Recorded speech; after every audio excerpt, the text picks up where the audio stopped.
Well, thanks very much, and I'm delighted to be joined by my colleagues who, I'm just not spending enough time with these people. So we need a couple more sessions together, I think. But thanks very much for your interest and for the invitation. So let me just lay out a framework that I've approached tax reform, and here's the threshold question. Is our tax code working? If you think it's working, then we really don't have to talk about anything else. I think most people, including the majority of my constituents, are concerned and convinced that our tax code is basically an island that's dissolving underneath us. We're at a national inflection point as it relates to tax reform. We've got a country that looks at 70,000 pages and they're completely crushed by it. We've got the shine off the penny of the IRS. That is, they have no defenders out there. They had a reputation 20 years ago of being tough but fair. They don't deserve that reputation today, and they don't have that reputation today. And then the U.S. tax base is eroding, and it's eroding in a way in which it just is unsettling. I am of the opinion that tax reform is more likely than not in 2017. I'm also of the opinion that if we don't get this done in 2017, we will never get this done. And subsequent meetings and subsequent PowerPoints are going to be having lists of companies that are going to be, well, when did Walgreens leave? Oh, they left in 2018. When did McDonald's leave? They left. You take my point. We have a tax code that is pushing business overseas. So here's the threshold question. What do we do about that? The House is contemplated and is actively wrestling through a blueprint. We're trying to approach it in a very different way than the Affordable Care Act was passed, trying to give this a lot of time and a lot of discussion points to have a lot of input, and we are. But when it all comes down to it, the question that we all, and I put not just my colleagues and I in this, but all of us, what's our tolerance for the status quo? My tolerance for the status quo is quite low. So I think we've got an opportunity here, and the blueprint, I've told my colleagues and I've told any number of other people, if you think everybody's gonna like you at the end of the tax reform process, you're kidding yourself. But that is to say that we're elected to make decisions. We're elected to have to take a longer view on things. Let me make one final point just in this brief opening.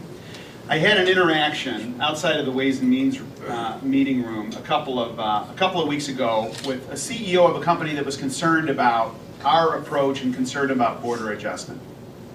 I listened to his concerns and I reflected back and I said, listen, we don't want any of those terrible things to happen to you.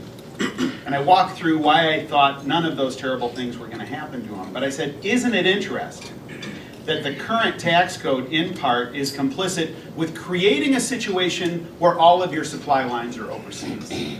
Isn't it interesting you've got a position where you've got to do earnings calls every 13 weeks. I don't run a public company. I don't know what it's like to do that on a quarterly basis. But here's what I do know.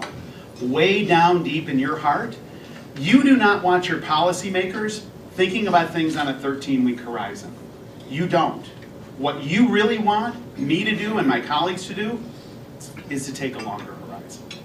And if we take a longer horizon, that is to say, if we're doing the job, we're critics for only looking out 2 years. Can you imagine if we limit our discussion to 13 weeks? If we're looking out over 2 years and beyond in the next decades, we've got the capacity, this Congress and this White House has the capacity to be transformational in how we're doing our taxes. So I think that this is an incredibly dynamic season. I'm very upbeat about these possibilities. I'm working with smart, committed people on this process, and the value add is incredible.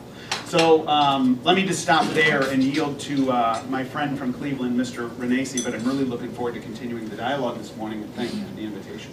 Thank you. Good morning, everyone. Again, thank you for having us. I think my staff told me I was coming to hear Peter talk about the bat. I didn't realize I was going to be up here. Anyhow, it'll be an interesting conversation. Now, look, I agree with what Peter just said. We have to change something. We have to do something. As somebody who's been a CPA, who's practiced in front of the IRS for over 30 years, who understands how complicated the system is, we got to make a difference. And the one big thing is that companies are going to continue to leave if we don't do something. I've said that all along, but the number one reason people are leaving is because the rate's too high. I mean, if you think about it, our rate is too high, and we can't compete. So in the business world, which I was in for 30 years, I used to always say, you set your price. Once you set your price, you sell the vehicle, the motorcycle, whatever I was selling. You sell at a price, and then you adjust everything else underneath it. And we're really going to have to look at how we can get this rate down. And I think the chairman and the committee is looking at that with these ideas, whether it's the bad and all the things, is how can we make the United States more competitive so companies aren't leaving. We've already started the process of the regulations, because that's the other side of it. If we eliminate regulations and we reduce our rate, we can become very competitive, and we can keep companies from leaving. But it's been 35 years, if you think about it, since we've looked at this code, and we have to make sure we do it right at the same time, because we're probably going to have a tough time waiting another 35 years. And it's a difficult process, as we know, when we did the camp draft. I mean, my first volley into the Ways and Means was a camp draft, and I always chuckled because I remember we do this, we spend all this time, and then the first person in my office says, you know what, I really like the camp draft, but I don't like this little section. Then the next person comes in and says, I really like the camp draft, I don't like this section. Well, by the time everybody had come through, they had totally ripped the camp draft apart. And that's a problem, because you're not going to like what gets done. There's no doubt about it. When it's all said and done, people are not going to like it. But what I've learned is the more people that don't like it is probably the better job we've done. So we're going to have to continue to work toward this. But it's just like Peter said. This is the time. We have a president that wants to get it done. We have a House and a Senate that wants to get it done. And we're going to have to slug through this. But this is our golden time. And I would also agree with Peter. We have to get something done in 2017. We can't wait, because after that, guess what starts to happen? 2018 elections, Senate elections, and the world starts changing all over again. So I'm looking forward to working with my colleagues to get something done as well as soon as possible this year, which makes us competitive and make sure that businesses stay here, but also not only businesses stay here, businesses that are outside of America want to come here and do business, and I think that's got to be the key. Thank you.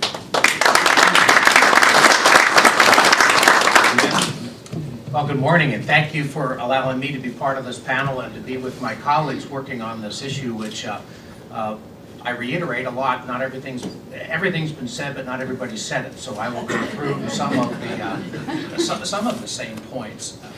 Beginning, the question that was asked when we started this is, do we think this is a good thing for the economy and the American workers, including this, the VAT being part of it? And I looked at that question and sort of stepped back for a minute and said, okay, that's an end point of the discussion, but let's start with where are we right now with conversions and the non-competitive tax rate and the recognition of what has been like for the last decade. And then you see this moment, which in one sense is rather exciting, where you have a combination of the policy wonk in heading the House, but a guy who has really spent quite a bit of time looking at this from the perspective of how can we make this whole system work. And then a president who is by nature a developer. And the thing that I see which is different, and this is the fundamental opportunity we have a guy in the White House who understands how you build things using capital. And in the past, we had a president who knew how to create programs and then run them by going back to business and saying you pay for it. And what a sea change it is if you add to it what Jim identified, which is the yoke of the regulatory oversight. If you can take those two combinations of things and unlock this tremendous potential, you gotta be excited about what we might be able to do. And then add to the idea that as a developer, you got a guy who doesn't like to pay taxes. Now, maybe that's a side issue we can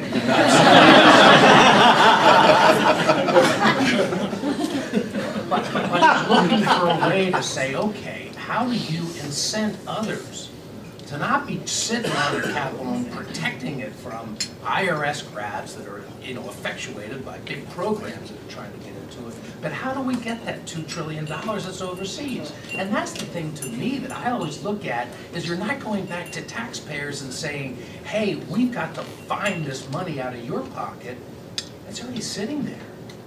And the thing that's great about it is that if we can unleash this capital and give people confidence and incentives to invest, you know, you're going to create the kind of an environment that's going to do the fundamental thing that we want to do, which is create jobs and growth in the international economy. Now there's implications to that, because when we lower the rates, you still have to be able to get to a point where you are able to you know, assure some revenue coming in. Where the dynamic scoring is going to get us a long way there, and it was a big accomplishment, but we must find a way to assure some of the other revenues, and you know, that is a creative way that deals with some of the other concerns that this president's identified, recognizing that at the border we may currently be at a disadvantage, and is this a way to incent a lot of that manufacturing and new opportunity to come back to American shores to create jobs? Obviously, there are implications from that that I think we've all got to be eyes wide open walking into. You know, and it starts with things like the WTO. What's the acceptance going to be? On that, what can we expect from other countries, and the potential retaliation if you walk down this path, and currency adjustment. You know, how is it going to work? Will it actually work? All sort of unknowns in the process, but to some degree you can predict that, and are we willing to factor those in and take a step moving forward? And then my final observation is that, you know, who are the players and where are they going to be on it? I'm excited that our committee is willing to take, you know, a bold step, as the chairman often says, in full disclosure.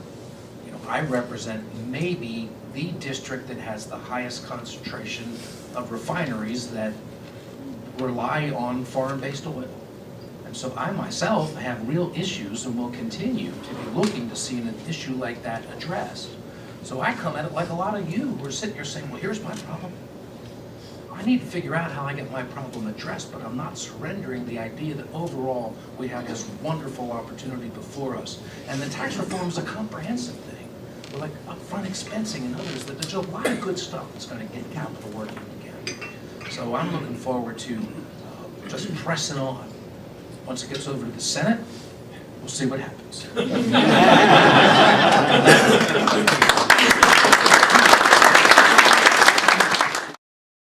I was curious a little bit about the public sentiment around this. The 86 Act, there was a big public push. Even when Chairman Camp rolled out his plan, he and Max Baucus went around the country and did a campaign. So far, it doesn't seem like taxes are dominating the town hall meetings that we've been seeing in the press. But I'm curious about the extent to which you've already heard public engagement, or how your constituent conversations are going when you're out there. Most people are not sitting talking about tax reform right now. That's an issue that's taking place here. But there are two things that they are talking about. One is they really feel that they've been left behind. And we've seen this remarkable growth in American opportunity, but it's really taken place at the upper tier. And there's a whole generation of voters who have not known that prosperity. And that's who Donald Trump tapped into, by the way, and Bernie Sanders. So what they're looking for is jobs and opportunity. And if you express to them, well, we're just going to double down on what we're doing here because it's working so well, they get glassy-eyed and they walk away. And this is an opportunity to express a vision that appeals to a lot of them. I've talked about infrastructure and other kinds of things where they see themselves participating in the potential of moving forward. And it's all about, am I going to get a piece what's coming forward on this, and you know, are jobs going to be created by virtue of doing this? You can look and see with capital investment that we can get to a place where you can reignite the economy. I would agree. Look, the town, nobody's talking about a bat. They don't even know what a bat is. A bat's going to hit them in the head eventually, and they're going to have to say, hey, this is what it is. But most people in the real world back home are talking about just what Pat said. They're worried about, you know, and I was telling the story. At 24 years old, I started my own business. I was this glossy-eyed kid who said, this world will give me these opportunities. I don't think they see that anymore. They don't see that opportunity. They don't see that I can dive in, start my own business, And then they ask me, would you do it today? And I say, absolutely not. I wouldn't do it today. I wouldn't do what I did when I was 24. And that's what we have to change. We have to change that perspective. We have a president who brought people over because he told them he's going to let them have that opportunity again. And we have to make sure they realize we're listening to them. If they don't, if they feel we're not listening to them, the Republican Party will pay a price. And that's, I think, what they're looking for. They're waiting to see what we're going to do. But we all know that the only way to fix this thing is to simplify the tax. It gets back to what Peter said. We got to simplify the tax code. We got to bring rates down. And we got to show them that we can turn this thing around, but give them the opportunity to understand it and be part of it. And then we're going to win and continue to win and continue to win, just like Donald Trump continues to say. You know, when I first got on the committee a few years ago and tax reform was in the air, I reached out to James Baker of James Baker fame and asked him, give me your opinion. You were in the middle of tax reform in 1986. What's your perspective? And he was very generous with his time. But at the end, he said something that I'll repeat today. He said, Peter, remember this. This was Ronald Reagan's #1 domestic priority of his second term. He used everything he had as Ronald Reagan. We used everything we had at the White House. We used everything we had at the Treasury Department. We had powerful, bipartisan, bicameral sponsors on Capitol Hill, and it collapsed 3 times and it almost didn't happen. Oh, next call, gotta run, click. So my point is, there's gonna be an ebb and a flow to this.